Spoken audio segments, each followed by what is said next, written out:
I think that worked better than the kombucha. Wow. Wow. Welcome back, everyone. You are with your hosts, Lauren White and Camille Missbach for another episode. I was going so well. Another episode of the Sexton Podcast. Woo! Yeehaw. Yeehaw. We are going to jump in today, but I'd like to first also address an elephant in the room. Okay. Lauren has no idea what I'm about to say. What elephant? I want to talk about Instagram. Oh my God. I'm kidding. It's really not that big of a deal, but Instagram's algorithm is fucked. Oh.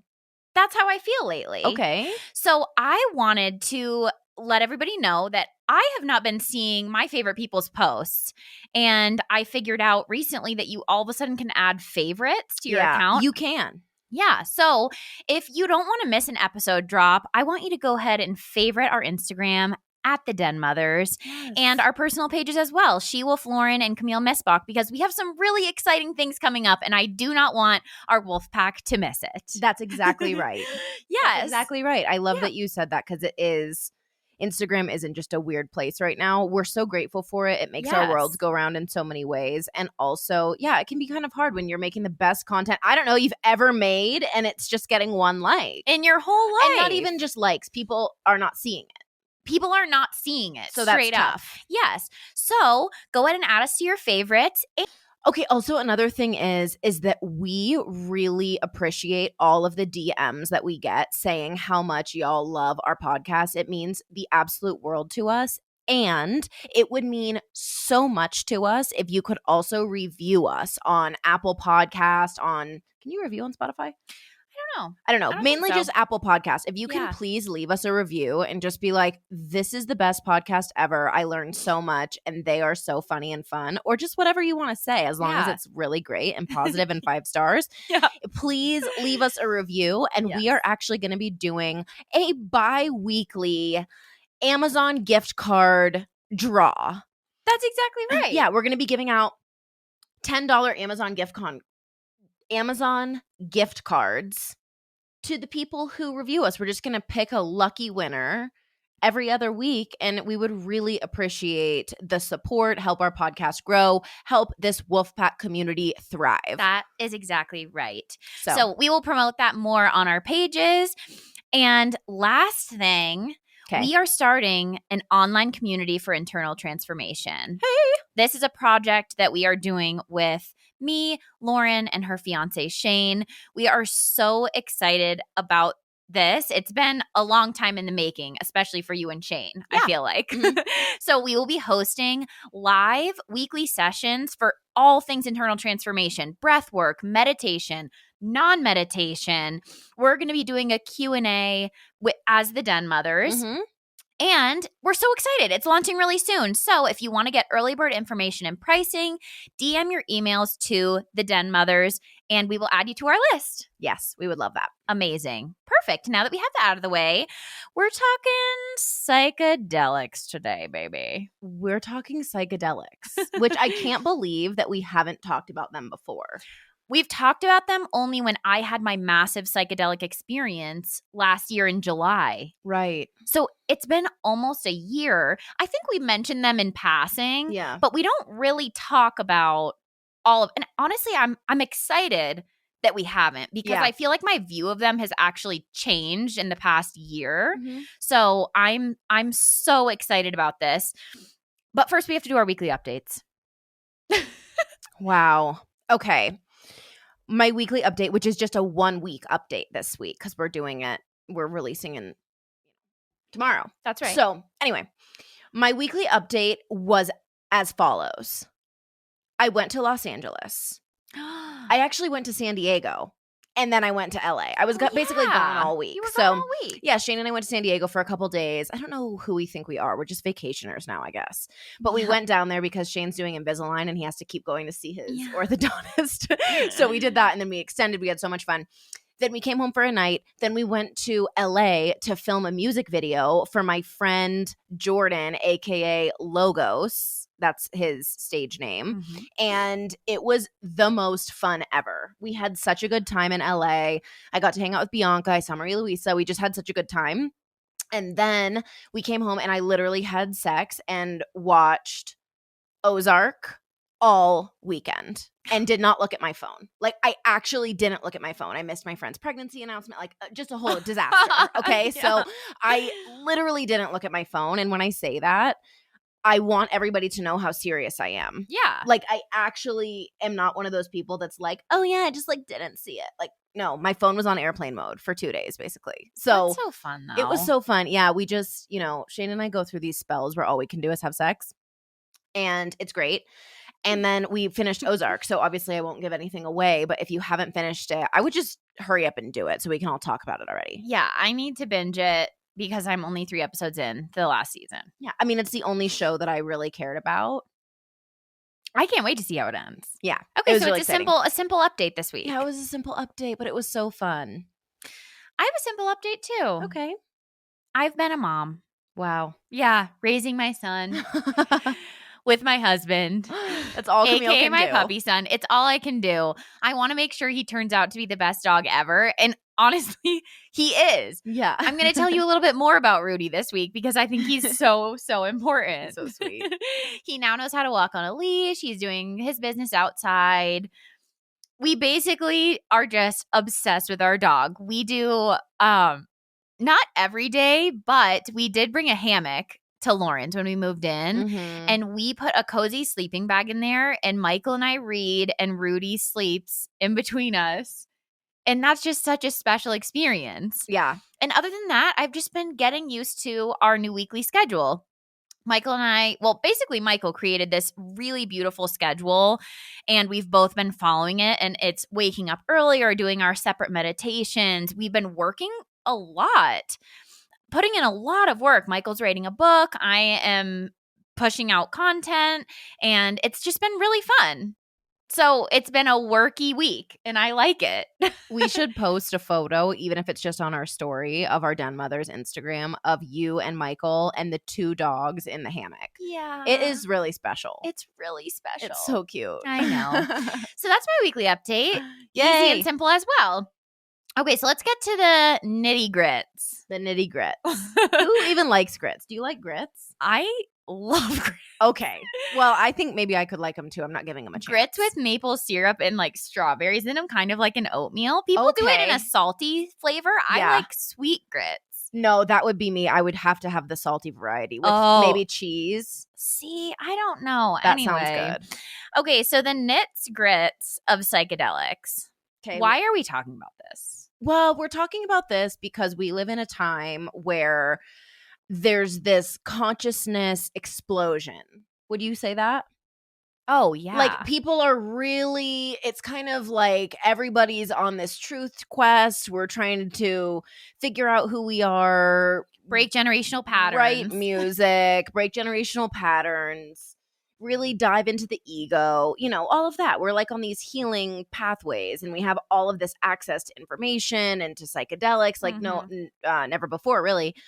And so we just noticed that there's a lot of bullshit that surrounds this kind of thing, where people will do mushrooms or bufo or, really any acid, MDMA. And all of a sudden, it's like they're woke and they have this like, oh my God, I just have this like deep understanding of myself and I never have to do any more work again. And that's really problematic, especially because those people can present themselves as experts or as like healers or guides or whatever. And without integration work and without processing and without like deep internal inquisition, also while you're not on psychedelics, is really important. It's like the day-to-day stuff that actually leads to living in pursuit of an awakened life. And so we wanted to talk about it today because Camille and I have both had extremely powerful psychedelic experiences, and we are also walking the walk toward, meaning. Inner peace. So we wanted to talk about integration, and we wanted to talk about what it can actually look like to intertwine pursuit of inner peace and the use of psychedelics. Yes. And I would just like to add on that I think right now everyone is so interested in all of these, like you call it, what do you call them? The Pyrotechnics. Pyrotechnic experiences. Yeah. I think it's actually important to include breath work in this too, Yeah, along with psychedelics, because you are actually creating excess dopamine, serotonin, and DMT in your body when you're over oxygenating, and it gives you a psychedelic experience when you're doing specifically holotropic breath work. So fast, really fast for a long period of time breath work. That is essentially a psychedelic experience too.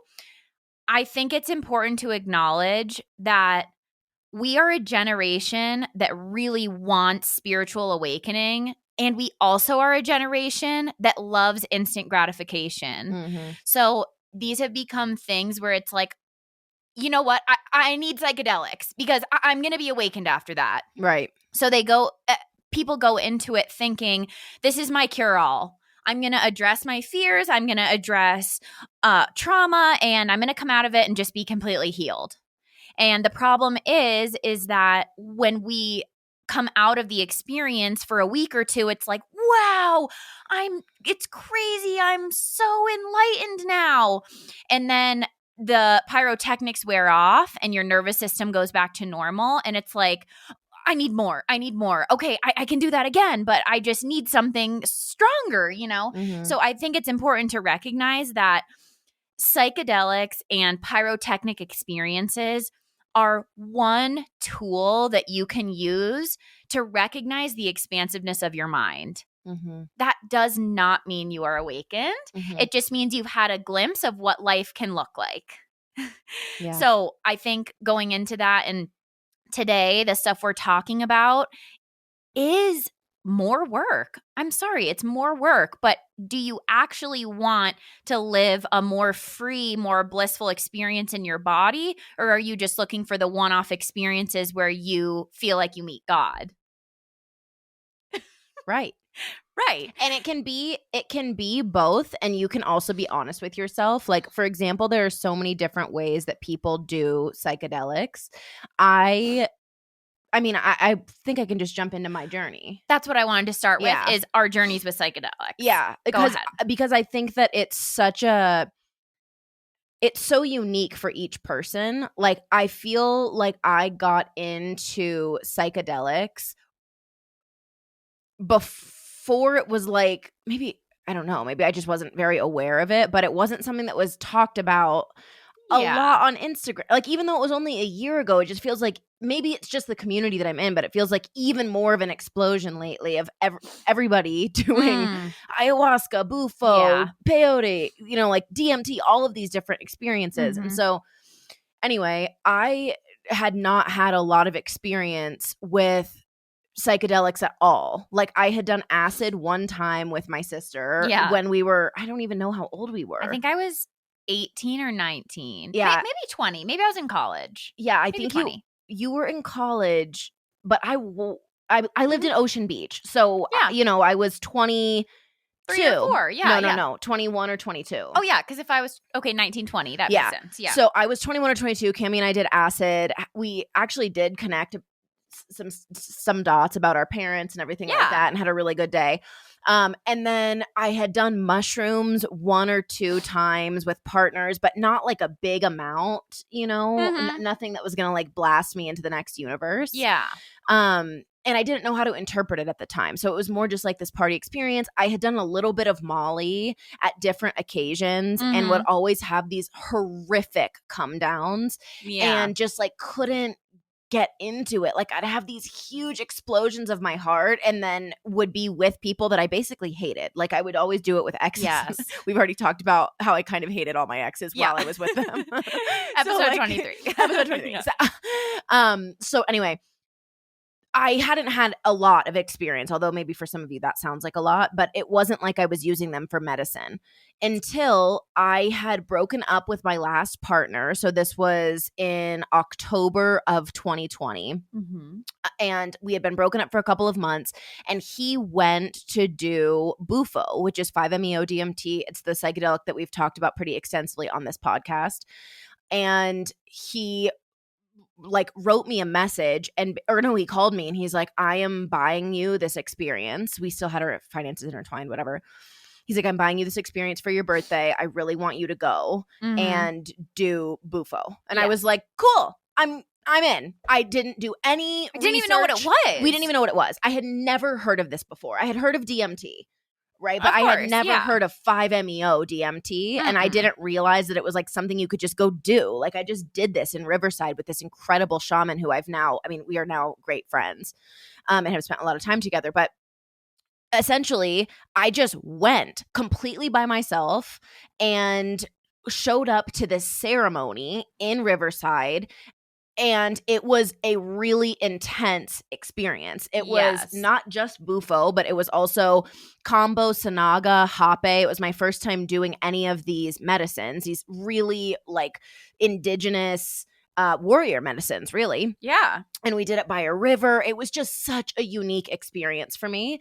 And so I don't think I should go through the details of every single time I've done this. No. But basically, I was kind of just shocked and in awe. And at this point, I had not addressed my ego. I had not addressed anything. Like I was really fucked internally. I don't know how else to describe it. Like I was so in my own way. I was comparing myself with everybody. I was really isolating myself and not diving into relationships or friendships from a place of truth. Like I was just in a really strange place. I was doing, OnlyFans at the time. That was my only form of income. Blah, blah, blah. There was just so much going on. And so the first time I did Bufo, I didn't even have like a blast off experience, which is okay. That happens sometimes where you don't fully leave. Yes. But I pretty much, it like cracked something open in me that I wasn't even aware of until all of a sudden I just was so called to mushrooms. Like a month later, I went to Tulum with our mom, and that really sent me on a 9-month, literally 9 months. It was exactly 9 months, like a gestation. Yeah. It's a rebirth. So it was an exactly 9-month gestation period, it felt like, of me just saying yes to myself and to psychedelics. Like a month later, I did a hero's dose journey of mushrooms by myself, which I think the first time I took 3.5 grams by myself. That's a lot. Yeah, it was a lot. But and this is how intense it was for me, is that I was so scared of what would come out of me that there was no way I could have done that around anybody else. Of course not. I remember you saying that. I was like, if anybody else is here, there will be some kind of an act, because I didn't know how to turn off my performer. So I literally had the most wild experiences, like giving birth on my floor, dancing with Momo just by myself for like 7 hours of just overwhelming release, joy, anger, pleasure, like all of it. And then it was MDMA, and then it was, and not big doses of this stuff, but it would be like I'm at a party and now all of a sudden MDMA is hitting me like a psychedelic. I know I'm going on and on, but I want people to understand how you've done a shitload. It was just like, it wasn't like I was searching for it. It was just kind of happening. Yeah. Like it was just arriving where I'd go to a party and everybody's doing some MDMA and I'm like, sure, I'll take a point of MDMA. One point, one dose, one dose, and then I'm literally blasting off. Like it was like they were calling to me and asking me to keep coming through. I had a vision of marrying Shane. Like so much was happening, and it was just obvious to me that for some reason in my journey, all of the yoga I had ever done, all of the breath work, all of the sitting with myself, the extreme travel, the relationships and like all of the things that I had done for some reason were not penetrating my heart.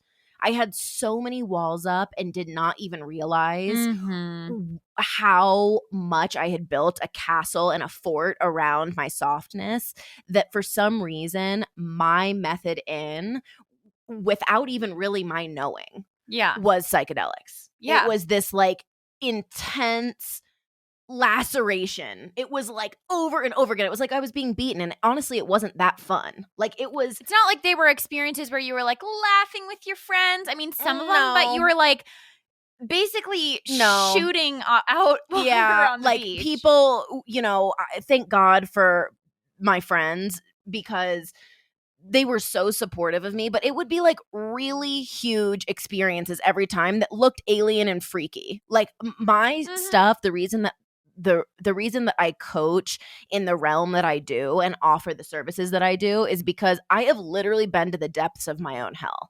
Like Me the too. depths of Yeah. my own hell again and again and again and again, and just looked at myself in the face and really sat with the bullshit that I was carrying, and it was immense. It was gigantic.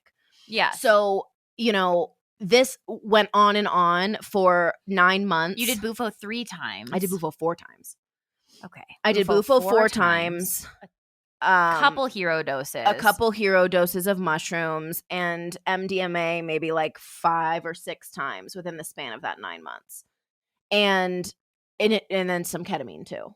Mm-hmm. So that stuff really subsided after August. Like after Shane and I fell in love, it was like, oh my gosh, okay, I'm just in this calm state. And that's when the pyrotechnics kind of ended for me. And until ayahuasca. Then I did ayahuasca. Yeah. Okay, so, you know, there's just, if you're bored right now, I've never shared this. And I feel kind of vulnerable sharing it. Really? Yeah, because I feel like it without a lot of, well, I feel like maybe all of you who listen to this podcast know me, and it's also vulnerable for me because I still have a little bit of like, I don't want you all to hear this. This is my fear right now, is that I don't want people to hear this and be like, damn, like this chick has done a lot of drugs. Because that's what it sounds like if you are not familiar with the space. I remember feeling like that when you were going through it. Yeah, I know. I remember you saying, and, you know, a couple of friends saying to me like, okay, maybe, you know, like, are You you need to slow still down a gonna little be- bit. Yeah, you need to slow down a little bit. And it's just so funny because for me, in my experience with life, there's always been this time is of the essence energy. And for some reason, that's how my healing journey went too. And Yeah. like how my healing journey has gone is that there's just been this urgency to it. Like it was urgent for some reason. And like I said, I wasn't seeking out this necessarily. It was just like I would literally get a text message that was like, hey, they're hosting a Bufo ceremony is being hosted in LA. Do you want to come with me? And I'm like, yeah. I mean, it was that kind of thing where it was just again and again just falling into my lap. And so, yeah, I guess I have a little bit of a fear right now sharing all of this, that it isn't going to be perceived in the kind of sacred way that it unfolded. Because it really was sacred. Like each of these experiences for me were so internal and so important. It kind of makes me cry because I really don't know. I really don't think I would have been able to unravel the depths of what I had been like holding down in me had it not been for plant medicine. So while there are multiple ways in for multiple people, and I'm not saying that everybody needs to do psychedelics, that isn't what I'm saying, but I'm saying that for me, the power and the respect and the honor, like the reverence that I have for these medicines, and I mean medicines, it's just hard for me to even articulate. Okay, so what did you learn though? After doing for a year medicine journey after medicine journey after medicine journey, like what now makes you feel calm to where you're not still needing to do? Because what I'm thinking is people are going to hear this and be like, that's what I need to do. Go on a year journey of doing a shitload of psychedelics and see what happens. What I'm wanting to do right now is share my own journey. Mm-hmm. That was my journey. I don't know, and I can't recommend for anybody else what their experience should be. But for me, what it's done for me is it gave me language and permission to express myself. And I'll explain what that means. It means permission for me to go back and hold and have compassion for my inner child. It gave me language for the patterning that had gotten me to where I was in this like perpetual state of lying to myself or not showing up for myself, not trusting my intuition. It gave me the ability to truly be penetrated by love. I did not know how to feel love truly. Like, and that might sound crazy. Like, obviously, I loved you, Camille. I loved mom. I loved dad. I loved my dog. But I can't even explain how the love that I was able to feel is nothing in comparison to what I can feel now. Because love for me was this conditional thing that I was either giving or not giving. Yeah. Now I live in love. I am in love with you, with life, with Momo, with Shane, with myself, with the universe, with God that's inside of me. Mm-hmm. So I feel like I can now breathe from a different place. I fuck from a different place. I live from a different place. It's like I hold and I love and I honor the me before all of this. And I barely remember her. Yeah. Like I am in every cell of me, I feel like a different person. My relationships with almost everybody in my life have changed because I have changed. Yeah. And I'm showing up for the first time in my life every single day. I'm showing up in the best, most honest, most truthful, most surrendered self that I can. Yeah. I trust life. I have to keep going on because I want to express it. Yeah. But like I trust in the timing of everything that's happening around me. I trust in experiences. I really try to not attach to outcomes of things.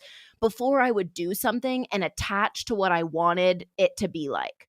Now I do something because I want to, and I don't hold on to like, well, it's going to mean this, you know, like, well, it's going to, this is going to be the outcome. And then I'm going to be really disappointed if that's not what it is. It's like, have I described what has changed? How literally everything that I am it feels transformed. Yes. I mean, that does an incredible feat for psychedelics. So, and sorry, sis.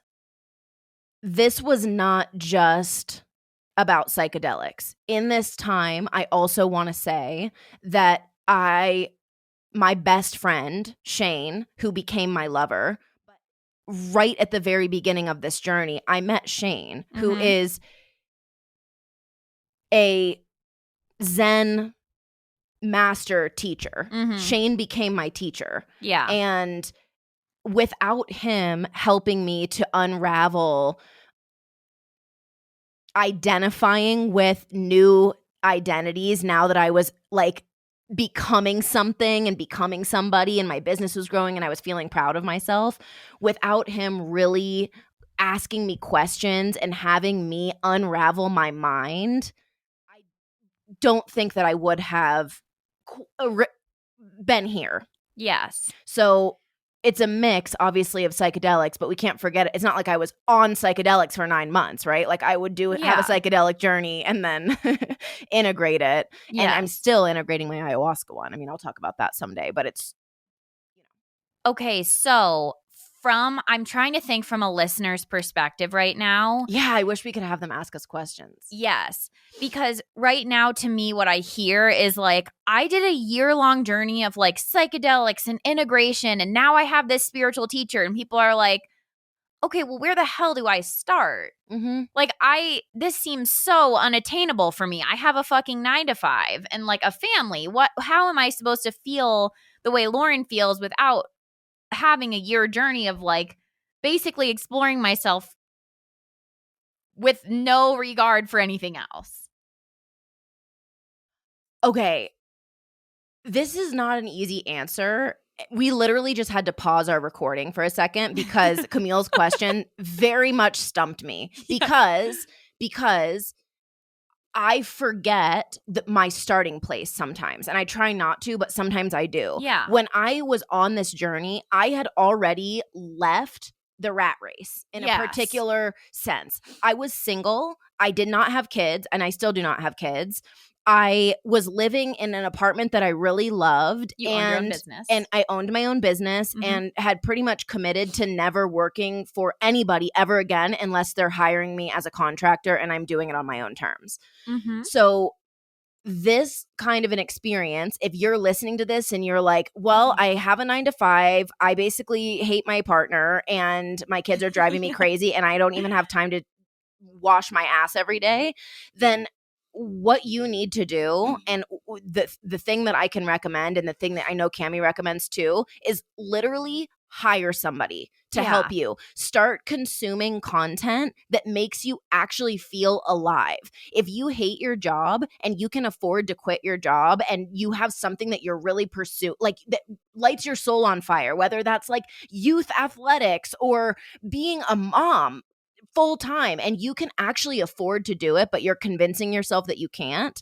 If your friends are all pieces of shit and talking shit about each other behind each other's backs and are drinking wine every single night and wearing shirts that say like high school drama and wearing shirts that say like it's mommy time and with a glass of wine, like this actually is not going to happen for you. The important part about my story is, yes, that was my story. That's how it happened for me. But you also have to take into consideration the context from which that was birthed. And this requires work. Like, this isn't something where you're just all of a sudden going to be like, yeah, I'm going to do a psychedelic and then, my life is going to be okay. It requires making really hard decisions. If you are miserable in your relationship, you need to start prioritizing love for yourself and for your partner. And if it is not the right partner for you, you need to leave. Like that, these things, the work begins before any psychedelic is ingested. This is actually about like the holistic nature of your life. Yes. If you want to be happy, if you want to feel free, and if you want to be in pursuit of things that light your soul on fire and really be living a life where your eyes are alive and vibrant and you're just like, holy shit, how good can my life get? Then you have to start living from that perspective. You have to start living there. And if you aren't already doing that, maybe psychedelics can knock on the door and have some kind of a breakthrough. But that's why people are terrified of psychedelics, is because a lot of times they're living lives that feel like shit. And they're like, oh no, I don't know what it's going to bring up in me. What if I have to address my dad? What if I have to address my attacker? You do. Yes, you do. And so this is work. Yes. And it's privileged work. I want to say that. Work. It's privileged work, but anybody, as long as you have food, shelter, and safety, you can free your mind. Yes. Okay. Number one, thank you so much for sharing your journey. Wow. Because I think it's really beautiful and you haven't talked about it in one whole section. You've mentioned it in passing like over a year on your Instagram, but not really laid it out like that. And I think it's so powerful for people to understand. I also think it's so powerful for people to understand you already committed to that life, like you said, before you started your psychedelic journey. I wanted to say the same thing about my journey with trauma and stuff. And like questions I get asked on Instagram. How do I stop living from a place of anxiety? And I'm like, holy shit, like you don't just all of a sudden decide like, oh, just read this book and you'll be done with anxiety. It's like, no, I too have done psychedelics, 7 months of sitting with myself and doing breath work every single day, becoming the watcher of your mind. It's like, okay, well, how do I even start that? You have generational trauma you've never addressed. You don't like your job. You don't like your partner.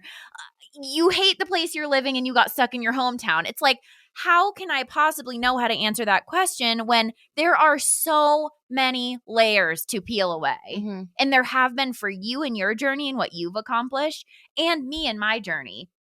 Though I would like to say you had more layers. Mm-hmm. I had layers in a different way. Right. I had not committed to a life of breaking out of the matrix before I did my massive Bufo experience in July. Right. So I'm going to start talking about my journey for psychedelics. Please.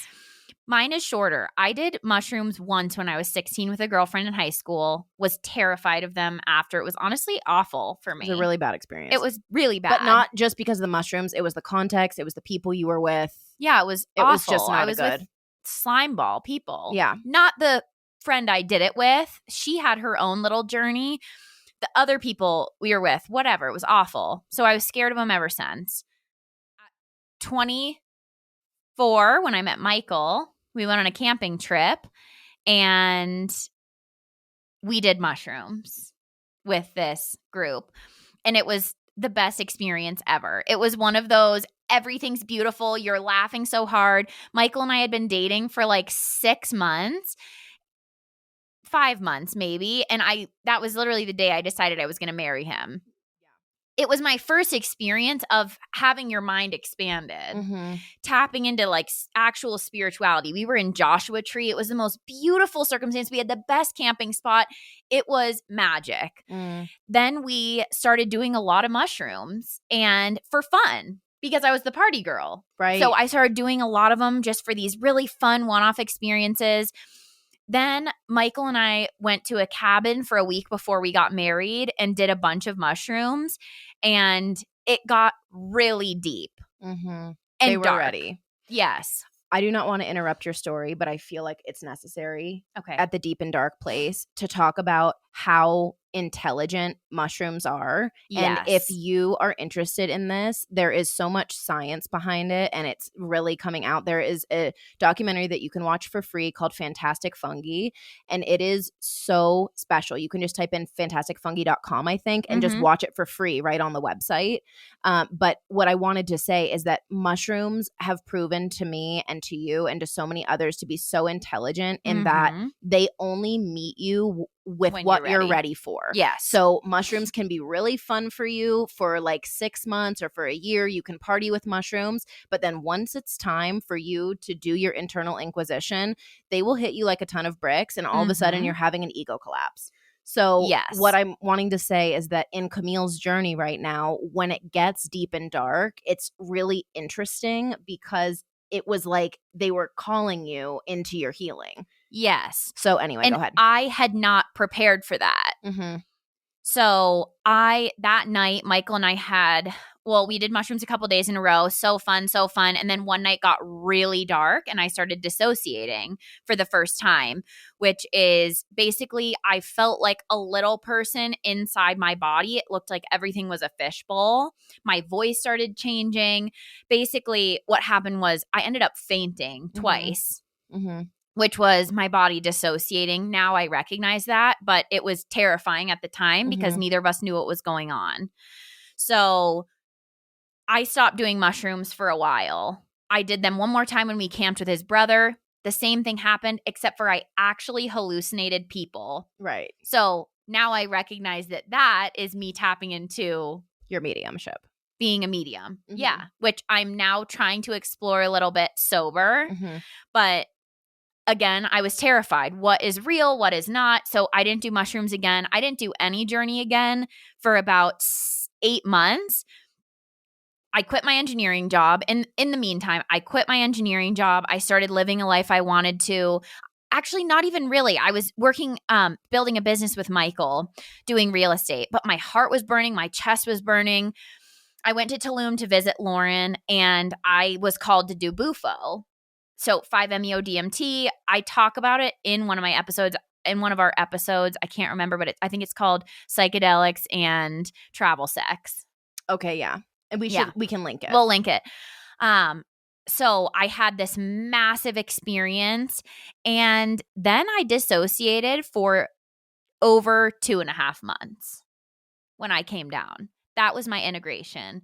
And it ended up being a massive journey of healing from sexual trauma and healing my relationship with my addictive personality and alcohol.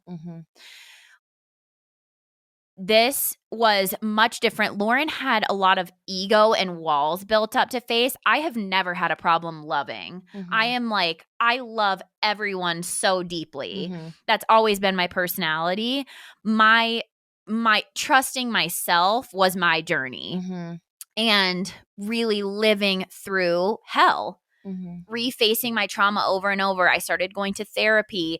I started having a lot of panic attacks after my bufo experience because now I know that it's all the energy all surfaced of the stuff I had pushed down for 10 years and it all erupted out of me. This ended up being me finding my voice again, being able to sing again, finding ways to say no, setting boundaries.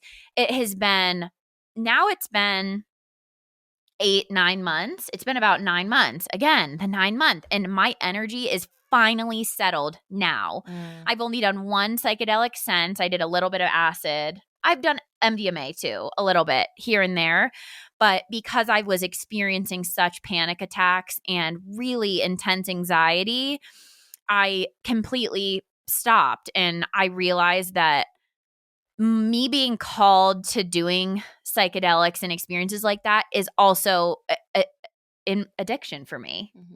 So I had to address really deeply I know I already said this, but my relationship with alcohol, me basically blacking out every time I would drink.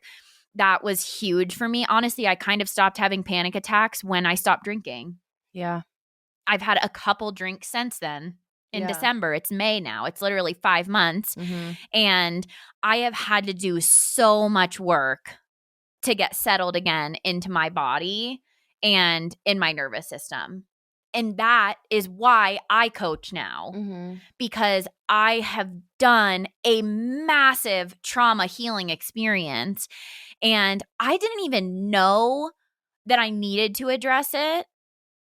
Which, by the way, I describe my experience in episode 21 of our podcast. I tell my whole story.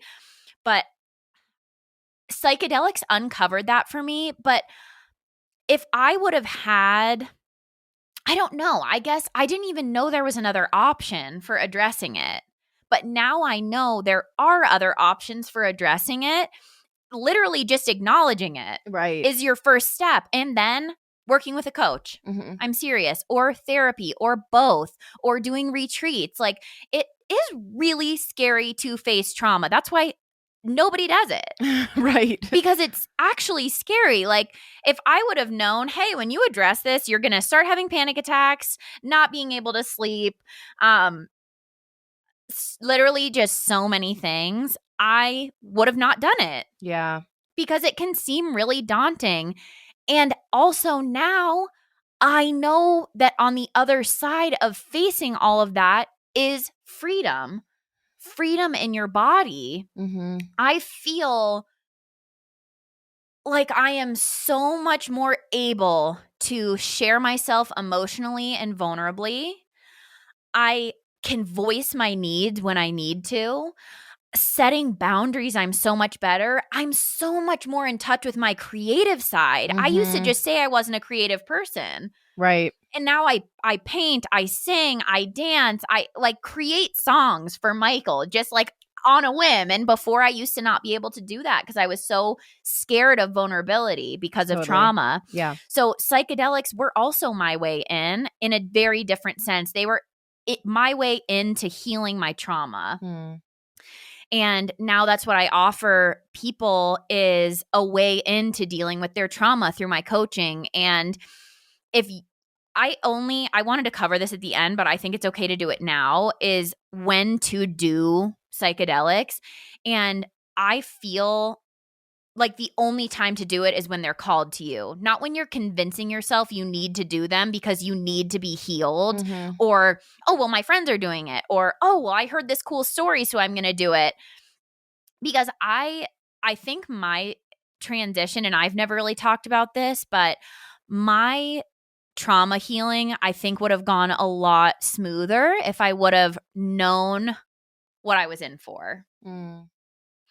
I just feel like the medicine called to me and I did it, but I had no idea that I would dissociate in the way that I did. So when you slowly work into trauma healing through inner child reconciliation, things like compassionate inquiry, internal family systems, all these methods and techniques that I'm learning and passing to my clients, there's not as much of a smash into addressing the trauma, which can bring up a lot more anxiety and panic. A lot of people healing from trauma have that experience.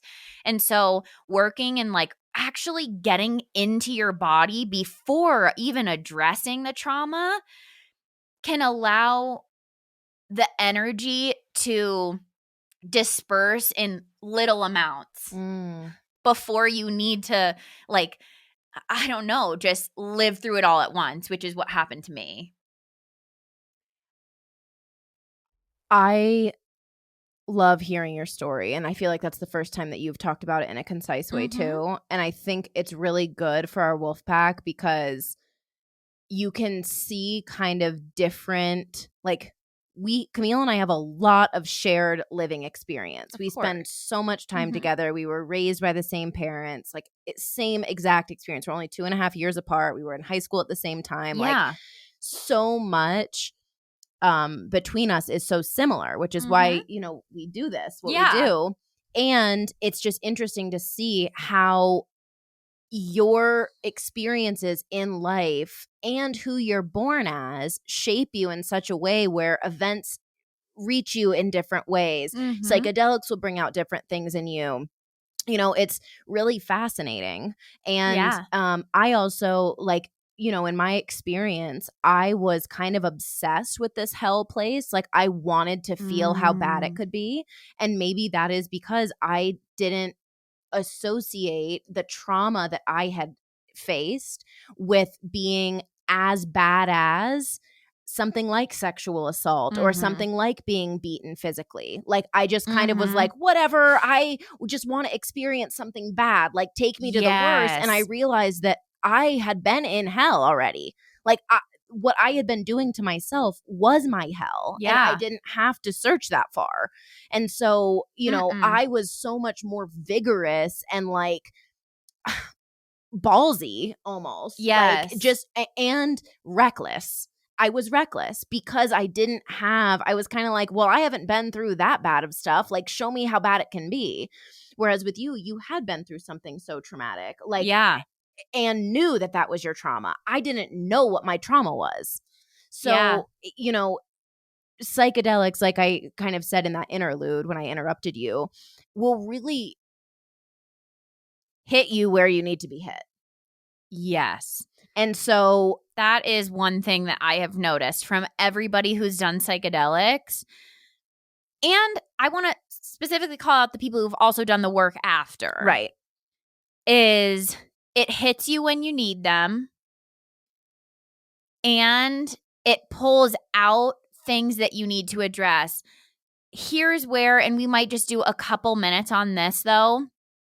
I do want to say, after doing psychedelics, so preparation is kind of what I covered a little bit, but man, we almost need to do a psychedelics part 2. I think we should. Yeah, because I want to talk about like preparation in depth, and I also want to talk about integration in depth, but I just want to give a couple things and ways you can integrate psychedelics. Just now, we'll just list a couple. I'll list a couple that I have experienced. Okay. Actually, I have it has been a necessity for my survival after my psychedelic experience to start on breath work.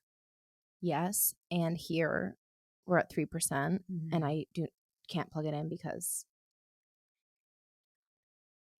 So maybe we just say this is going to be part 1 of 2. Yeah. Let's just say that instead. Maybe we record a different intro and just say this is going to be, because it kind of did end up being more like our experiences, and then maybe the lesson can be in the second episode. Yeah. What do you think? Because this just ended up, I mean, I'll listen to the intro and see what it sounds like, and then we'll just do a little wrap up now. Yeah, and just say we're going to do a second talk about this. Yeah. And just go more into it. Yeah. Okay, so this episode turned out a little different than we thought because we were going to talk about all things outside of psychedelics for internal transformation. And it really ended up being our stories because we've never really shared our stories in a timeline like that, either of us. No. So I think that's so important because it is a huge part of who we've become and what we offer to the world and why. Mm-hmm. So this is going to be Psychedelics Part 1. We're going to do a Psychedelics Part 2 and talk more about preparation, integration, guidance on when to do them, why, that kind of stuff, because I think that's really important too. Mm-hmm. So we're going to call it there. Yeah. Because I loved talking about our experiences. Yeah, I just really took it away and then we went in a different direction. But I didn't realize how passionate I was about it and how important it was to me. Like, it's weird when you get on to tell something. It's like when you're writing a blog. It kind of can just like go in a totally different direction. Like all of a sudden you're writing over here. Yeah. So that always happens. Okay, so mentioning blogs, Lauren and I both write blog posts. Like we talked about earlier, we both offer one-on-one coaching. We're starting our online community for internal transformation. If you want early bird pricing on the online community, please DM us your email at the Den Mothers on Instagram. We both have TikTok, so follow us on TikTok. We both have our websites. Everything that Lauren has is under the name She Wolf Lauren, and everything I have is under Camille Missbach. So again, we are going to be doing raffles for $10 Amazon gift cards bi-weekly to the Wolfpack members who have written us reviews on Apple Podcasts. So if you want to be included in that, head there now, subscribe, like, comment, and we will add you into the raffle for this upcoming week. That's right. Yeah. So we love you. We love you so much. Thank you. Thank you for listening to our stories and for just being here for us while we transform and while we are on our own journeys. It's so fun to be humans and talk to other humans. It is. We love you. We'll see you next week. Ow, ow.